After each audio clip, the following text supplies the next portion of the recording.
Sitarama project ప్రారంభోత్సవానికి సిద్ధమైంది. Lifting మోటార్ల trial run విజయవంతమైంది. ఈ నెల 15న ఈ ప్రాజెక్టును సీఎం రేవంత్ రెడ్డి జాతికి అంకితం చేయనున్నారు. ఖమ్మం, భద్రాద్రి కొత్తగూడెం, మహబూబాబాద్ జిల్లాలను సస్యశ్యామలం చేయడమే లక్ష్యంగా సీతారామ ప్రాజెక్టు నిర్మాణం చేపట్టారు. ఈ ప్రాజెక్టును ప్రారంభించేందుకు తెలంగాణ ప్రభుత్వం సిద్ధమైంది. Sitarama project pump house 2 trial run success అయింది.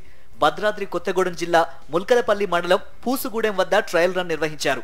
ఈ కార్యక్రమంలో మంత్రులు ఉత్తమ్ కుమార్ రెడ్డి, పొంగులేటి శ్రీనివాస్ రెడ్డి, తుమ్మల నాగేశ్వరరావు పాల్గొన్నారు. డెలివరీ ఛానల్ నుంచి నీరు ఉప్పొంగడంతో మంత్రులు ఆనందం వ్యక్తం చేశారు. గౌరవ ముఖ్యమంత్రి రేవంత్ రెడ్డి గారు Sitarama lift irrigation project pumping switch on చేసి ఆ రోజు 3 పంపులు కూడా ఆన్ చేయడం జరుగుతుంది.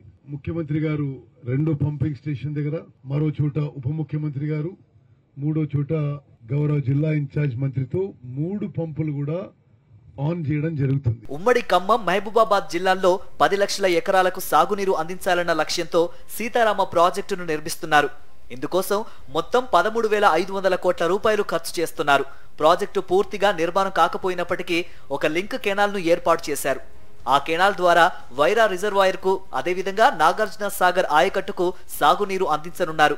తక్కువ ఖర్చుతో ఎక్కువ ఆయకట్టు వచ్చే విధంగా ప్రణాళికాబద్ధంగా ప్రజల సొమ్ముని దుర్వినియోగం చేయకుండా ఉండే విధంగా ఈ ప్రభుత్వం అన్ని ప్రాజెక్టులని గాడిలో పెడుతున్న దాంట్లో భాగమే ఈ సీతారామ ప్రాజెక్టు.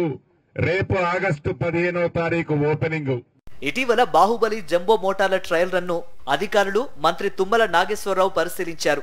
ఇప్పుడు 2వ pump house trial run success కావడంతో ఈ నెల 15న ముఖ్యమంత్రి రేవంత్ రెడ్డి సీతారామ ప్రాజెక్టును ప్రారంభించి రైతులకు అంకితం ఇవ్వనున్నారు.